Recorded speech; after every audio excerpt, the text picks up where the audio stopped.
हाँ जी, चलिए आज हम क्या करेंगे।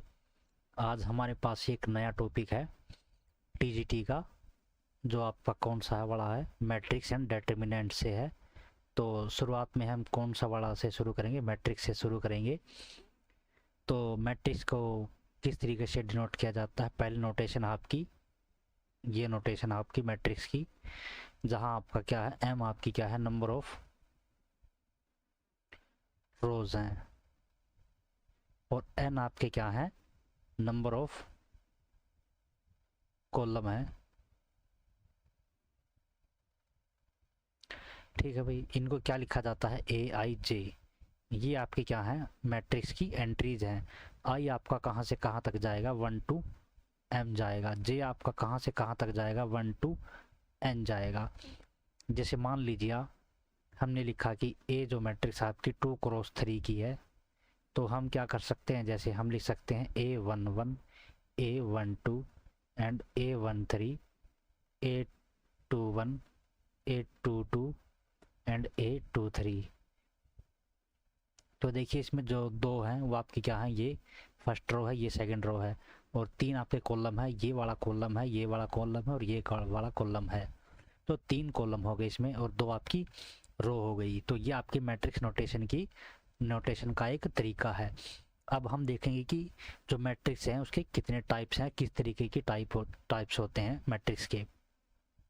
तो जो फर्स्ट अपनी जो मैट्रिक्स है वो कौन सी वाली है, इक्वल मैट्रिक्स दी गई है इन्होंने।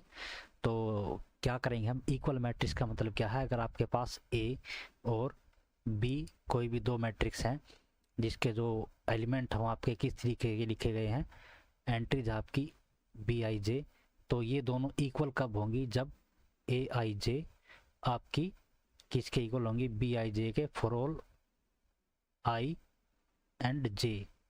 ठीक है भाई। अब इसका मतलब क्या है, इसका मतलब है कि जो जो भी आपकी दोनों मैट्रिक्स की कोरस्पॉन्डिंग एंट्री है, कोरस्पॉन्डिंग का मतलब क्या है, A11 है तो B11, ये कोरस्पॉन्डिंग होगी ना भाई, ये कोरस्पॉन्डिंग का मतलब यहाँ से है। तो ये दोनों के दोनों आपकी सेम होनी चाहिए, है ना, बिल्कुल सेम। सेम का मतलब है वही जो आपकी यहाँ दी गई है। जैसे मान लीजिए भाई आपकी क्या है, 2 और 3 है, 4 एंड 5 है, तो सेम का मतलब है कि वही होनी चाहिए, उसमें कुछ भी अंतर नहीं होना चाहिए। 4 ऐसा नहीं है कि आप 5 का आप -5 कर दोगे और ये दोनों इक्वल हो जाएंगे, ऐसा नहीं है, क्योंकि इसमें एक आपकी जो एंट्री है 5 होगी और एक आपकी -5 होगी। तो ये दोनों जो मैट्रिक्स है आपकी वो आपकी इक्वल नहीं होंगी। हर एक एंट्री है वो आपकी इक्वल होनी चाहिए। दो है जो आपका, यहाँ भी दो है, तीन है तो तीन है, चार है तो चार है, और पाँच है तो यहाँ भी पाँच होना चाहिए। तो ये आपकी इक्वल मैट्रिक्स की डेफिनेशन थी। रो मैट्रिक्स की बात करते हैं हम। रो मैट्रिक्स आपकी क्या होती है, रो मैट्रिक्स वो होती है, जैसे मान लीजिए हमारे पास थी ए एम क्रॉस एन की मैट्रिक्स थी। अगर m आपका 1 हो जाता है ना, m इज इक्वल टू 1 है, यानी मैट्रिक्स में अगर एक सिंगल रो है, आपकी कॉलम कितनी भी हो कोई फर्क नहीं पड़ता, अगर आपकी सिर्फ एक रो है, A11, A12 एंड A1n, तो आपकी जो ये मैट्रिक्स होगी आपकी क्या कहलाएगी, रो मैट्रिक्स कहलाएगी। और इसी तरीके से आपकी कॉलम मैट्रिक्स हो जाएगी। कॉलम मैट्रिक्स आपकी क्या हो जाएगी, A11, A21 एंड AN1। ठीक है, कॉलम मैट्रिक्स में आपका क्या हो जाएगा, कॉलम मैट्रिक्स में आपका n इज इक्वल टू 1 हो जाएगा, है ना। तो ये आपकी रो एंड कॉलम मैट्रिक्स थी। और स्क्वायर मैट्रिक्स आपकी क्या आएगी, स्क्वायर मैट्रिक्स का मतलब है कि m क्रॉस n की मैट्रिक्स है, तो उसमें अगर m is equal to n हो तो वो आपकी क्या हो जाएगी, स्क्वायर मैट्रिक्स आपकी हो जाएगी। तो स्क्वायर मैट्रिक्स में हम आगे क्या है आपका, कौन सी मैट्रिक्स है आपकी, तो देखते हैं आगे इन्होंने क्या दिया है, आगे क्या दे रखा है इन्होंने। अगर जो स्क्वायर मैट्रिक्स है उसमें ट्रेस की डेफिनेशन दी गई है। ट्रेस क्या होती है, तो ट्रेस किसी मैट्रिक्स का वो क्या होता है, तो अगर मान लीजिए कि आपके पास कोई भी स्क्वायर मैट्रिक्स है, तो स्क्वायर मैट्रिक्स में आपके जो एलिमेंट होते हैं आई आई, ए आई आई, ठीक है, आई फ्रॉम 1 टू n। देखिए आपका जो ट्रेस है, फिलहाल हम किसके लिए डिफाइन कर रहे हैं, हम स्क्वायर मैट्रिक्स के लिए डिफाइन कर रहे हैं। तो आपका ये जो दोनों है वो आपकी n तक, दोनों तक जाएगी, क्योंकि m is equal to n है ना।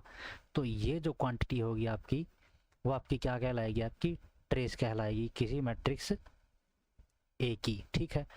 अब देखते हैं इन्होंने डेफिनेशन आपकी जो सिंपल अगर जनरल डेफिनेशन भी दी गई है, the sum of the element of the square matrix.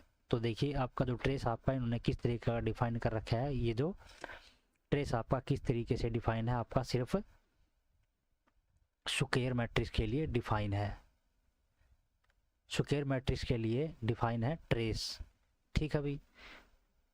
Okay, तो अब हम देखते हैं कि अगली जो आपकी मैट्रिक्स है वो आपकी क्या है, डायगोनल मैट्रिक्स है।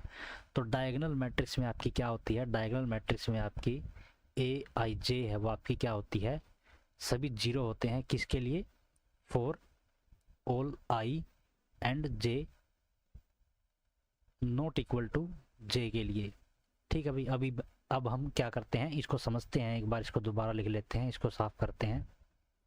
हमने क्या कहा कि जैसे मैं मान लीजिए ये कोई मैट्रिक्स है, ठीक है, और ए आई जे है आपका, वो आपका क्या होना चाहिए, जीरो होना चाहिए for all i not equal to j के लिए।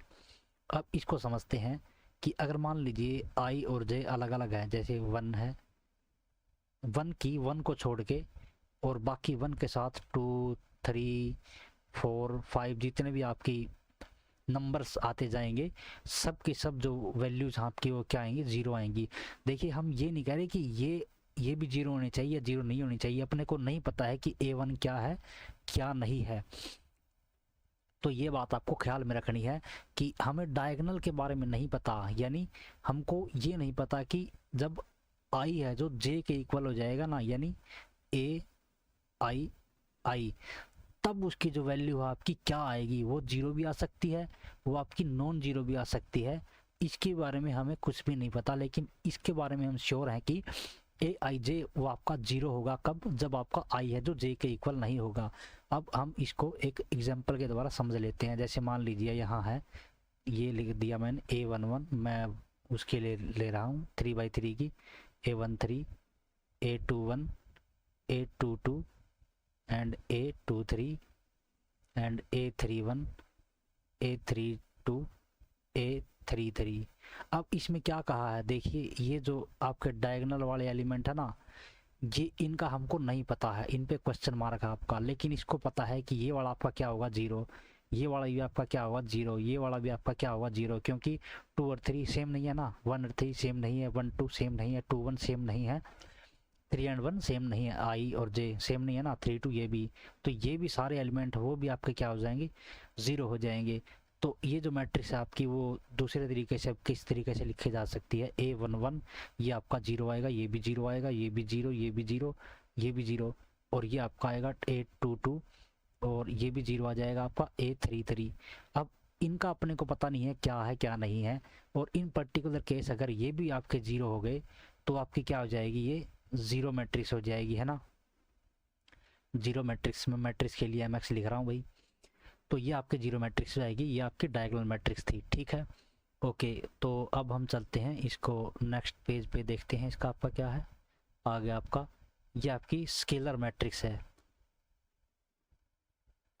तो स्केलर मैट्रिक्स आपकी क्या होती है, स्केलर मैट्रिक्स हम देखते हैं।